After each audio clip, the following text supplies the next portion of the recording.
தற்போது கிடைத்துள்ள அண்மை தகவல், தமிழக சட்டப்பேரவை கூட்டத்தொடர் துவங்கியிருக்கிறது. பரபரப்பான அரசியல் சூழலில் தமிழக சட்டப்பேரவை கூட்டம் துவங்கியுள்ளது.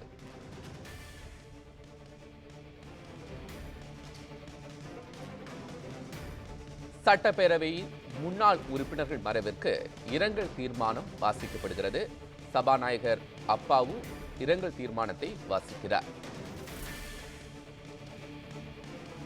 தொழிலதிபர்கள் ரத்தன் டாடா, முரசொலி செல்வம் உள்ளிட்டோரின் மறைவிற்கு சட்டப்பேரவை தலைவர் மு அப்பாவு இரங்கல் தீர்மானத்தை வாசிக்கிறார். அவர்கள் 18-10-2024 அன்றும், திரு மா தண்டபாணி அவர்கள் 27-10-2024 அன்றும், திரு கே செல்வராஜ் அவர்கள் 8-11-2024 அன்றும், திரு ஏ கோதண்டம் அவர்கள் 12-11-2024 அன்றும், திருமதி மார்கரெட் எலிசபெத் பிலிக்ஸ் அவர்கள் 20-11-2024 அன்றும். இது தொடர்பாக நம்முடைய செய்தியாளர் சாம்வேல் எபினேசர் அவரிடம் பேசுறார். சாம்வேல், பதிவு செய்யுங்க.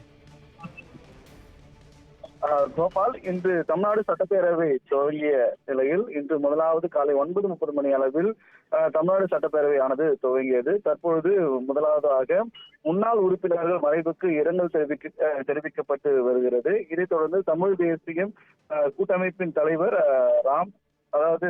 சம்பத், மேற்கு வங்க முன்னாள் முதலமைச்சர் உள்ளிட்டவர்களுக்கு இந்த இரங்கலானது தெரிவிக்கப்பட்டு வருகிறது. முன்னாள் ராணுவ தலைமை அதிபதி பத்மநாபன், அதே போல மார்க்சிஸ்ட் கம்யூனிஸ்ட் செயலாளர் சீதாராம் சஞ்சூர் மற்றும் அதே போல இந்திய சமூக நீதி இயக்கத்தின் தலைவர்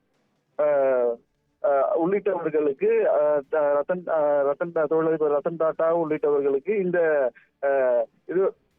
இரங்கலானது முதலாவது தெரிவிக்கப்பட்டது. இதைத் தொடர்ந்து மதுரை மாவட்டத்தில் ஹரிசந்திராஸ் ஜாக் லிமிடெட் நிறுவனத்தில் வழங்கப்பட்ட டங்ஸ்டன் சுரங்க உரிமையை உடனடியாக ரத்து செய்யவும், அதாவது இந்த மாநில அரசின் அனுமதியின்றி இந்த சுரங்க ஏலத்தை வழங்கக்கூடாது என்பது தொடர்பாக இந்த தீர்மானம் நிறைவேற்றப்பட இருக்கிறது. குறிப்பாக நிதித்துறை அமைச்சர் தென்னரசு 2024-25 ஆண்டு கூடுதல் செலவுக்கான மானிய கோரிக்கையும் இன்றைய தினம் அவர் அளிக்க உள்ளார்.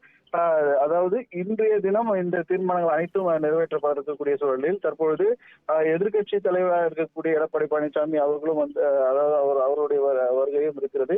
இதனிலையில இந்த பரபரப்பான சூழ்நிலை இந்த சட்டப்பேரவையானது இன்றைய தினம் கூடியிருக்கக்கூடிய சூழலில், அதாவது இந்த சட்டப்பேரவை முடிவில் தான் எதிர்கட்சி தரப்பில் எந்த விதமான கேள்விகள் எழுப்பப்படுகிறது என்று முழு விவரங்கள் தெரிய வரும்.